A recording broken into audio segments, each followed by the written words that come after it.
Hello, my name is Kenton Sandfoss, and this is my presentation on Dr. Martin Luther King Jr.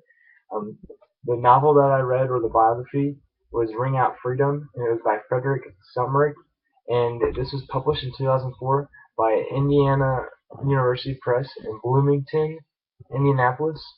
My presentation today is on Dr. Martin Luther King Jr., and it's about how he was able to lead his followers through the time period in the United States when blacks and whites weren't really treated equally. This is through the Civil Rights Movement, and as you can see through my presentation, you'll be able to understand how impactful Dr. Martin Luther King Jr. was on the United States is today.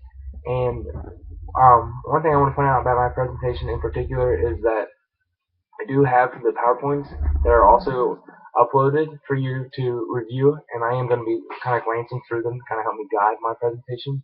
So if you see me look down, it's not because I'm reading, it's just because I'm kind of getting an idea so I can stay on track. Okay, so first I want to talk a little bit about why I selected Dr. Martin Luther King Jr., and it's mainly just because I didn't know a lot about him. I understand that he was a great leader and that we celebrate his holiday in January. I just didn't understand why. I knew that he had his famous speech called "I Have a Dream" and that he wanted people to be treated equally, which is cool because I believe a lot in people being treated equally, whether it's whites or blacks, males and females. I really just don't believe in segregation at all. And so to read about somebody that was had those beliefs and was able to make a difference really inspired me. So that's mainly why I picked him, just to learn more about him through this biography. I learned a lot about his rhetoric and how his rhetoric plays a great role on his leadership, and that's really cool. We'll talk more about that throughout my presentation. Um, so why I consider him to be a leader is because my definition of leadership is that it's a process of leading a group of people to achieve a common goal, and that couldn't be done without confidence and motivation from the leader. And I got that from kind of looking at the book and kind of my own beliefs. Yeah, I think it's definitely a process. The leader has to be motivated and courageous, and they have to be determined that whatever they say or do, their followers are going to believe them to do it. And I think Dr. Martin Luther King did just that.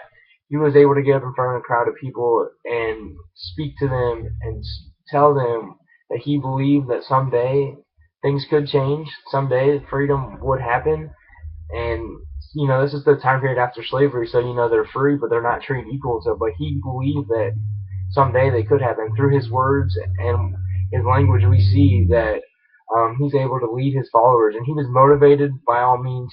He did everything it took. Um, so next, I need to bring up a little bit about his childhood.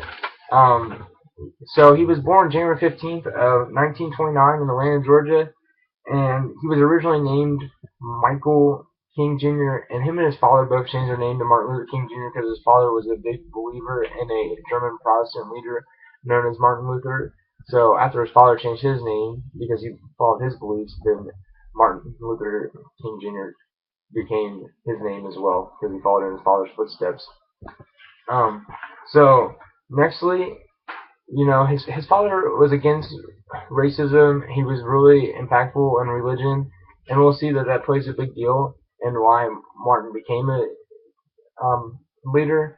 But I think it's also important here. One more point of his childhood to bring up is that he experienced something interesting because at age 12, his grandmother passed away, and he just couldn't grasp this fact because he felt so bad for not being there. He was at a parade against his parents' beliefs that he tried to commit suicide. He actually jumped out of a window of a two-story building at his house, and that's a big point to me because to see that we have someone at age 12 who doesn't want to believe in anything and live for anything end up being one of the most influential leaders of all time for what they stood for.